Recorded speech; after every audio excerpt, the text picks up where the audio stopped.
Assalamualaikum warahmatullahi wabarakatuh. Kami himbau kepada seluruh masyarakat, khususnya masyarakat Kayaudo dan sekitarnya, agar segera memasang bendera merah putih di depan rumah dan depan kios ataupun kedai masing-masing untuk memperingati Hari Kemerdekaan Republik Indonesia ke-77. Dan kami ucapkan terima kasih kepada Bapak Ibu sekalian yang telah memasang bendera. Assalamualaikum warahmatullahi wabarakatuh.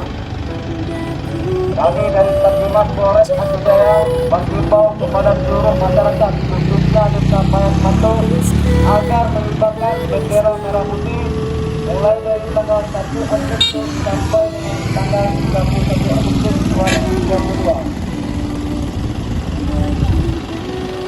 Assalamualaikum warahmatullahi wabarakatuh. Assalamualaikum warahmatullahi wabarakatuh.